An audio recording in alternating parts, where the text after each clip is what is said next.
So, you live alone?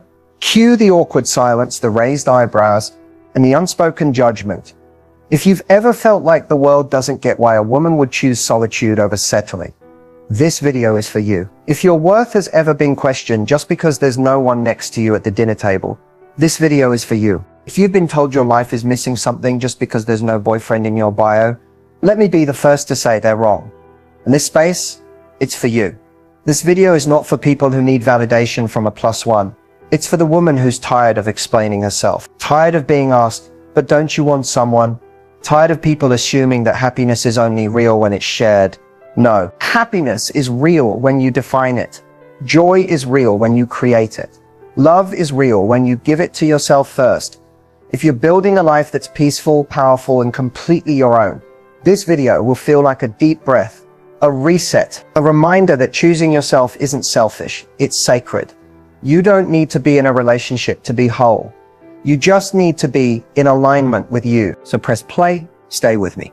Let's talk about what it really means to live alone, and not just survive, but thrive. Being single isn't just a relationship status. For many women, it's seen as a flaw to be fixed. The moment you reach a certain age, it's like the world flips a switch. Suddenly, your accomplishments are measured less by your career, your growth, or your joy, and more by whether you have a ring on your finger or a man by your side. The stigma around being single is quiet, but it's everywhere. It shows up in the questions at family gatherings. Still single?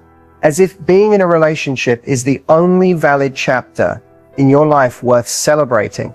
It shows up in the glances when you dine alone, the assumptions people make when you say you live by yourself. They think it must mean you're lonely or broken or that you've been left behind. But what if being single is a conscious choice? What if it's an act of strength, not sadness? No one talks about the courage it takes to walk alone in a world that tells you you're supposed to be paired. It takes guts to say no to almost good enough, to not settle for a half love just to feel whole. Society praises women who are chosen, but it rarely praises women who choose themselves. And the deeper issue, that stigma isn't just coming from others. Over time, we start to internalize it. You might find yourself thinking, what's wrong with me? Why don't I have what she has? You scroll through social media and it feels like everyone is in love, engaged, starting a family. You begin to believe you're behind in some invisible race, even though deep down part of you knows that comparison is stealing your peace. But let's be honest, most of what you're seeing is a highlight reel. What they post online doesn't show you the full story. It doesn't show the arguments behind closed doors, the unspoken compromises, the loneliness that can still exist inside a relationship. Being partnered doesn't automatically mean being fulfilled, and being single doesn't automatically mean you're not. Yet the world doesn't celebrate that enough. It doesn't applaud the woman who wakes up alone, but still gets up and goes after her dreams. It doesn't recognize the beauty of quiet mornings, unshared beds, and evenings filled with peace, not performance. There's power in being single that no one talks about. The power to hear your own voice clearly, to grow without interruption, to evolve without shrinking to fit someone else's idea of who you should be. The stigma around being single only holds power when we let it define us. But once you start to see the truth, that you're not lacking, that you're not behind, that you're not less, the stigma starts to lose its grip. Because what you're really doing isn't waiting for someone. What you're doing is living fully, unapologetically, on your own terms. You're not missing out. You're waking up. There's no timeline to follow, no rule book that says love has to look a certain way. And maybe, just maybe, love isn't just found in someone else. Maybe it's found in moments of freedom, in clarity, in growth, in you. Being single doesn't mean you're unloved.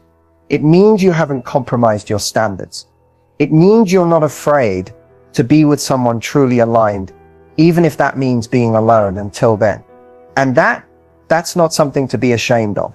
That's something to be proud of. Solitude can feel intimidating, especially at first, when the noise dies down, when no one's texting, calling, or coming home. You're left with the one person. Society rarely teaches you how to sit with yourself. And for a lot of people, that's terrifying. We've been conditioned to believe that quiet means something's wrong, that silence equals emptiness. But solitude isn't the absence of love. It's the presence of self. And when you stop running from that space and start leaning into it, something magical begins to happen. At first, it might feel uncomfortable. You might feel restless. You'll reach for distractions, the TV, your phone, a scroll through someone else's curated version of life.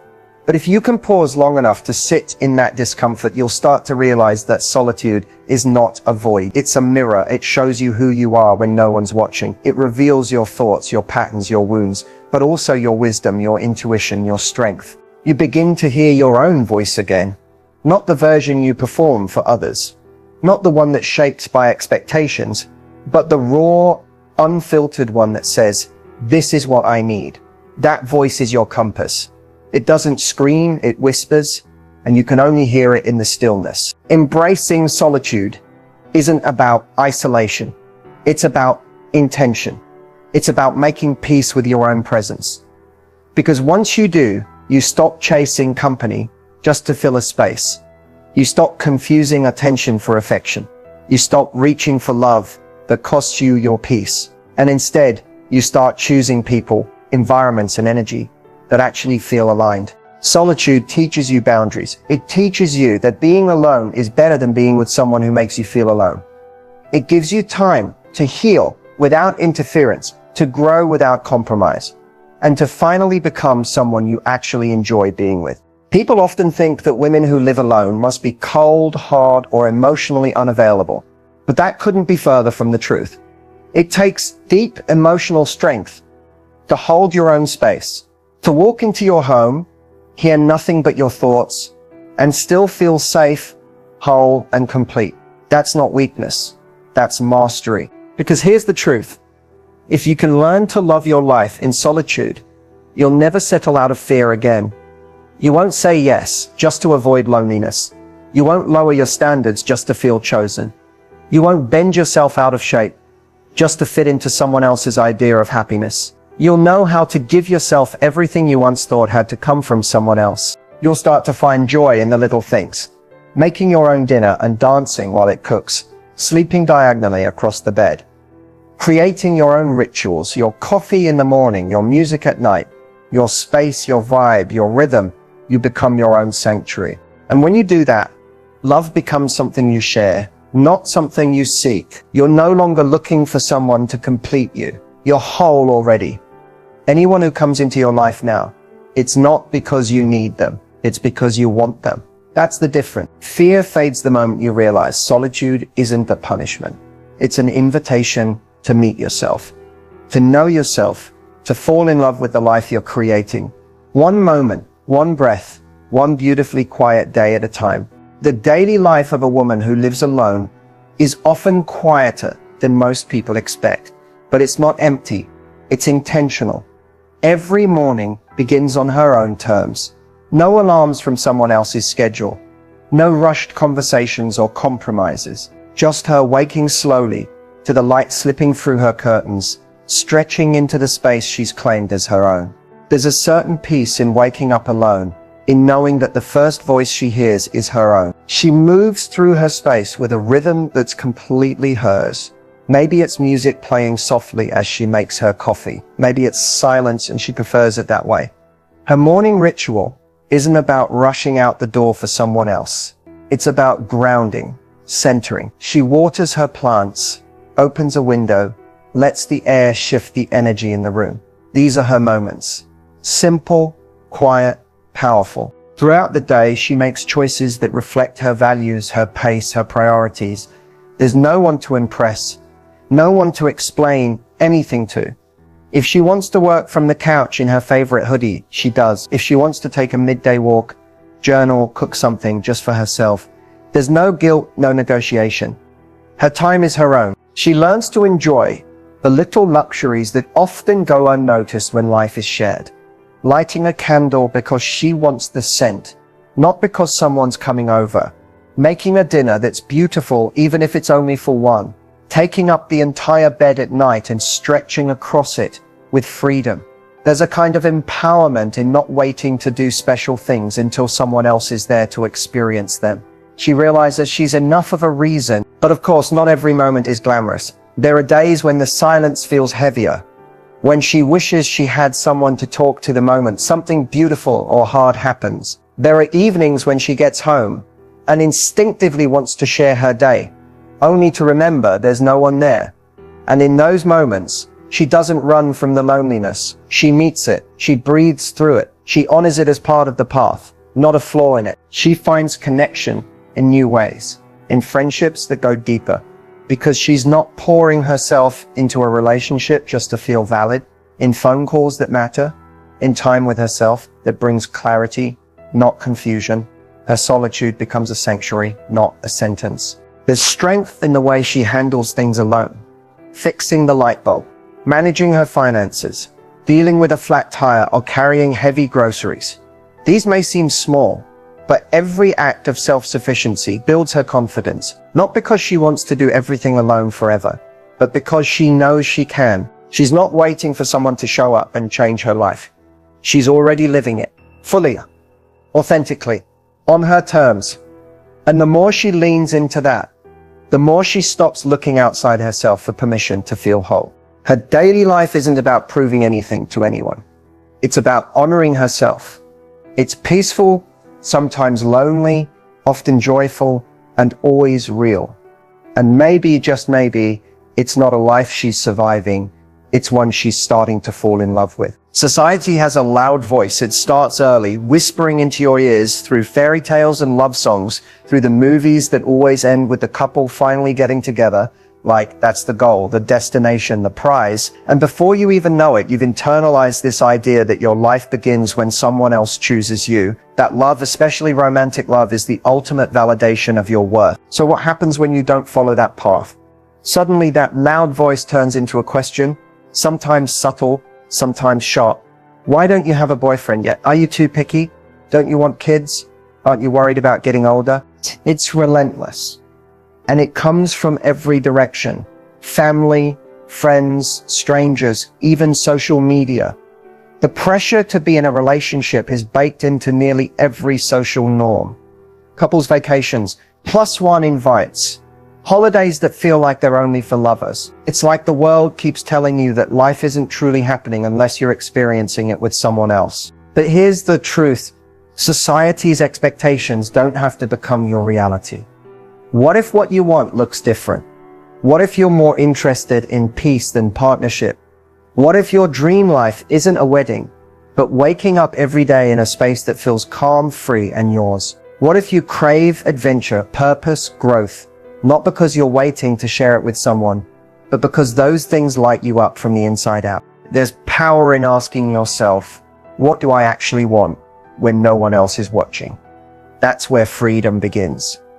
In the quiet, private honesty between you and your intuition. It might tell you that you want to focus on your career, build a business, travel solo, take care of your mental health, or just enjoy your life without the weight of another person's needs. And that doesn't make you cold or selfish or broken. It makes you honest. The problem is, society doesn't always reward honesty. It rewards conformity.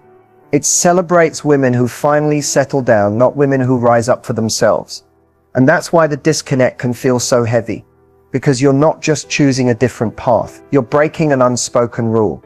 You're choosing yourself in a world that tells you someone else should always come first. But when you start to truly listen to what you want, that noise begins to fade. The opinions become less loud. You stop measuring your life by someone else's milestones. And suddenly, your desires don't feel selfish. They feel sacred. They become your compass. You don't have to want what everyone else wants. You don't have to chase what doesn't align. And you definitely don't have to explain your piece to people who haven't found theirs yet. Because at the end of the day, it's not society that has to live with your choices. It's you. And you're allowed to want a life that feels deeply, authentically yours, even if no one else understands it yet. So if your heart feels lighter when you're alone, if your dreams grow bigger without the distraction of a half-invested relationship, if your energy comes back when you're not trying to constantly prove your worth to someone else, maybe it's not that you're behind. Maybe you're ahead, just on a different timeline. One that's not driven by what society says, but by what you truly want. There's a kind of emotional strength that only develops when you face life without a safety net. When you go through hard days with no one to lean on but yourself. When you celebrate victories alone, cry alone, pick yourself back up alone. And in that solitude, something unshakable starts to form inside you. The world often treats relationships as emotional armor, like being with someone makes you more stable, more secure, more complete. But the truth is, some of the strongest people you'll ever meet are the ones walking through life without a partner, building that foundation from within, not because they never wanted love, but because they refused to rely on someone else to feel whole. Emotional strength isn't loud. It doesn't always look like confidence or independence on the outside. Sometimes it's quiet. The woman who gets out of bed even when no one's waiting for her. The one who talks herself through her own breakdowns. The one who handles heartbreak, disappointment, and uncertainty without texting someone to fix it for her. That strength is invisible to most, but it's powerful beyond words. She knows how to hold space for her emotions without spiraling. She understands that self-soothing is a skill, not a backup plan. She can feel sad, lost, or overwhelmed, and still choose to show up for herself. That's not weakness. That's a deep, grounded resilience. The kind that doesn't crumble when things get hard, because she's already faced hard things and learned how to survive them. Without a partner, you learn how to become your own anchor. You become fluent in your own emotional language. You don't look outside for validation every time you feel uncertain. You trust your gut. You process your pain. You heal your wounds, one layer at a time, without the comfort of someone else's arms, but with the strength of your own two hands. And no one talks about how much work that takes. It's not easy. There are moments when you wish someone could just hold you, when the nights feel too long and your thoughts get too loud, when it would be so much easier to distract yourself with company instead of facing what's bubbling inside. But emotional strength isn't built through avoidance. It's built through confrontation, through compassion, through choosing to sit in your truth even when it's uncomfortable. You become the kind of woman who can walk through fire and not burn down, who can cry on her kitchen floor and still rise in the morning with clarity in her chest, who knows that her softness isn't a weakness, it's a form of bravery. You learn that emotional strength doesn't mean being unbothered, it means being unbroken. And when love does come, if it comes, you won't hand over your soul for safety. You won't collapse into someone just because they offer comfort. You'll stand beside them whole and rooted, because you've already learned how to hold yourself. That's the kind of strength no one can take from you. Peace doesn't always come wrapped in silence. It's not just the absence of chaos or noise. True peace is an inner stillness, the kind that exists even when life gets loud. It's when your soul stops running, when your mind isn't always chasing, fixing, or proving something. It's when you can sit with yourself and not need anything to change in order to feel okay. And that kind of peace, it doesn't come from being in a relationship. It comes from knowing who you are without one. Peace is walking into your home and feeling safe, not just because the door locks, but because you're not at war with your own mind anymore. It's creating a space that reflects your energy, lighting a candle, playing your favorite song, wearing whatever makes you feel good, because no one's there to judge, compare, or interrupt. You start realizing that the most healing thing in the world is to feel at home within yourself. Then comes freedom, the kind that isn't loud or rebellious, but soft and steady. The freedom to choose, to wake up and decide how your day feels, to follow your curiosity, to create your own routines without having to fit into someone else's. You eat when you're hungry, rest when you're tired, and dream without limits. You stop performing for approval. You stop shrinking yourself to fit expectations. You breathe without asking permission. It's the freedom to say no without guilt, to say yes without second guessing, to walk away from anything that doesn't nourish you. And most of all, it's the freedom to be exactly who you are, without apology, without explanation. And from that peace and freedom, self-love begins to grow. But here's the thing, self-love isn't a spa day. It's not filtered Instagram quotes or pretending to be happy all the time. Real self-love is deeper. It's radical honesty. It's forgiving yourself for what you didn't know back then. It's holding your heart on the hard days and choosing to believe you're still worthy, still enough, still lovable, even when no one else is saying it. It's doing the hard work to understand your own patterns, your wounds, your needs. It's not about becoming someone better.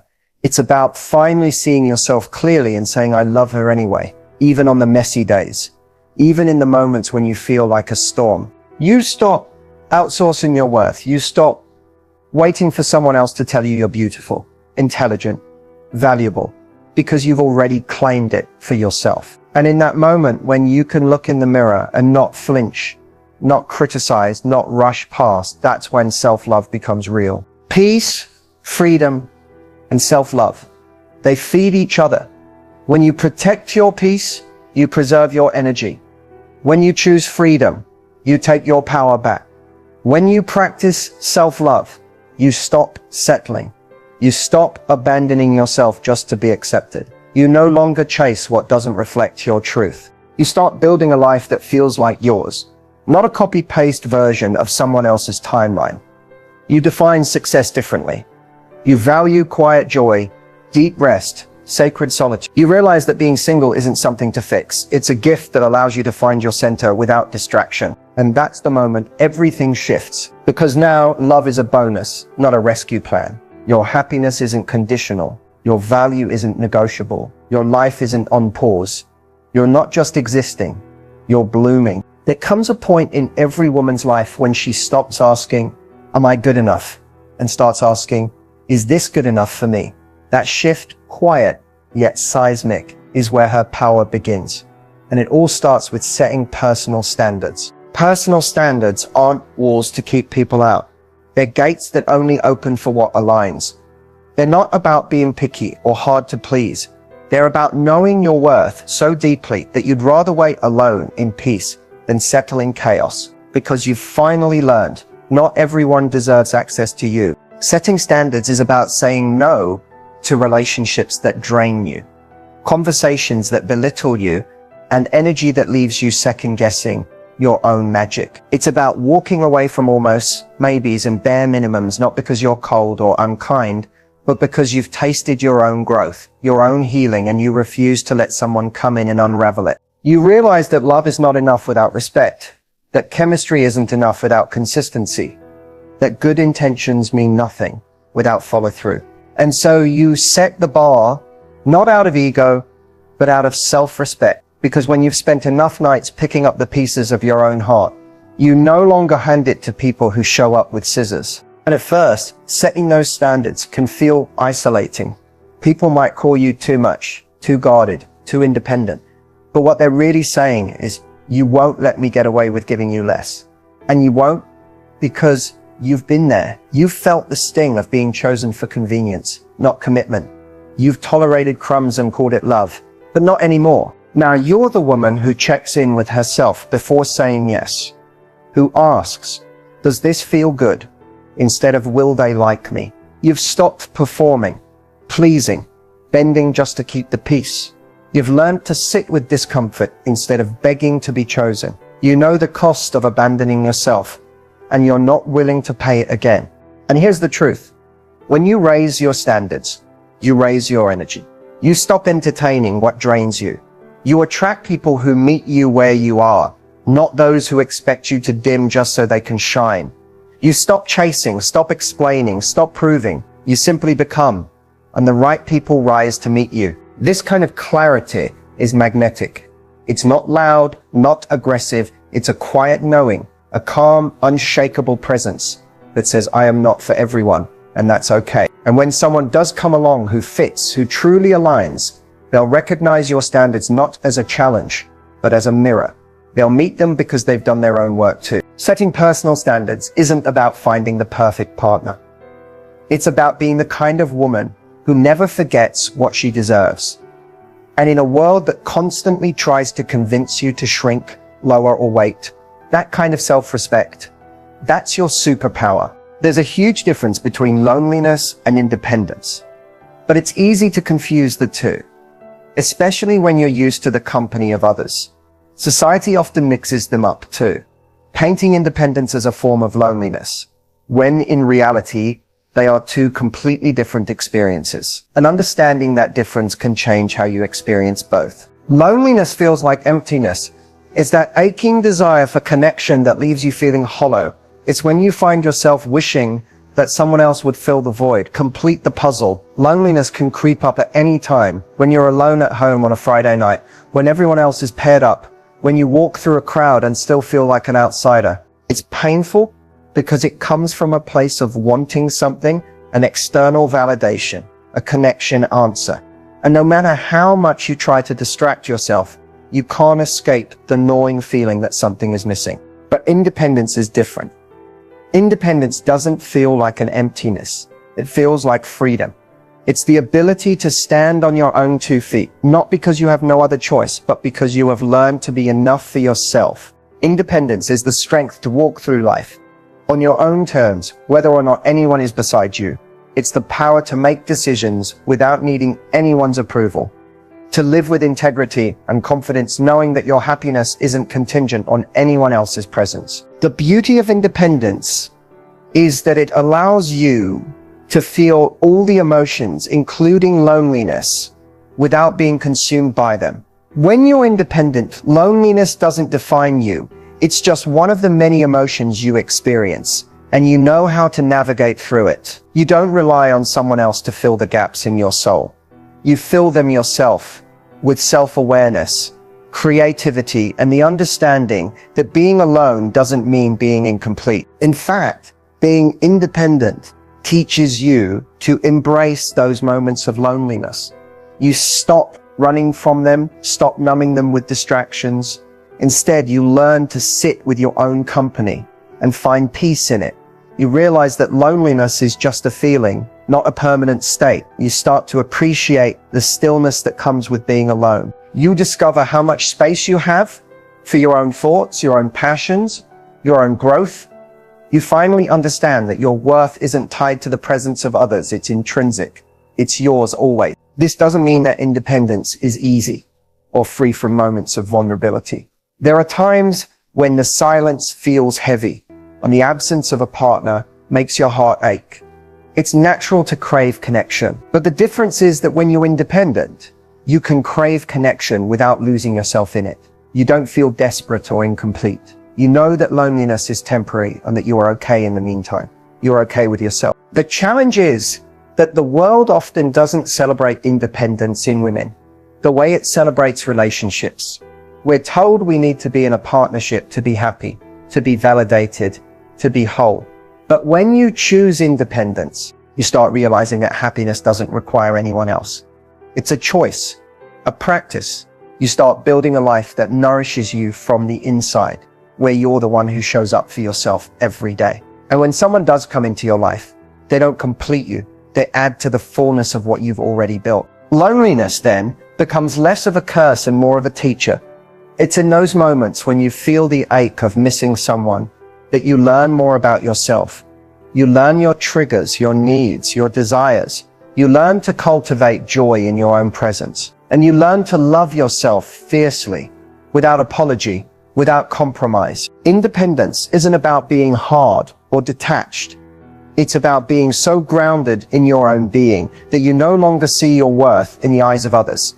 It's about knowing that you're enough, whether you're alone or with someone else. And once you embrace that, loneliness doesn't have power over you. You realize that in your solitude, you are not lost. You are found. As we wrap up today, I want you to take a moment to reflect on what we've talked about.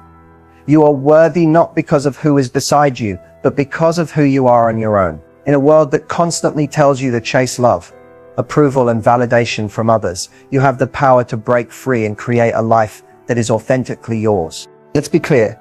Your journey is not defined by whether or not you're in a relationship. It's defined by the choices you make to honor yourself. It's about the courage to walk your path, even when it feels lonely. It's about the strength to face your own fears and doubts and still move forward. It's about loving yourself so fiercely that nothing, no relationship, no opinion, no expectation can shake your sense of worth. You are not defined by your relationship status. You are defined by your resilience, your growth, and your unwavering belief in your own potential. It's time to stop waiting for someone to come along and fix you, and start realizing that you are already whole. Every step you take on your own is a step toward the person you were always meant to be. Strong, independent, and unapologetically true to yourself. So if you're feeling overwhelmed by the weight of societal expectations, know this: you don't owe anyone an explanation for living life on your own terms. Embrace your solitude. Embrace your independence. Let it be the foundation upon which you build your dreams. You are building something far more valuable than a relationship. You are building a life that is yours, one that doesn't need anyone else to define its worth. Take this moment, and remind yourself that you are worthy of everything you desire, but you don't need anyone else to complete you. You are whole. You are enough. And the best part, your journey is just beginning. Embrace it with confidence, knowing that the strongest and most powerful relationships you'll ever have will be the ones you cultivate with yourself. So go ahead, keep walking your path, because you've got everything you need within you.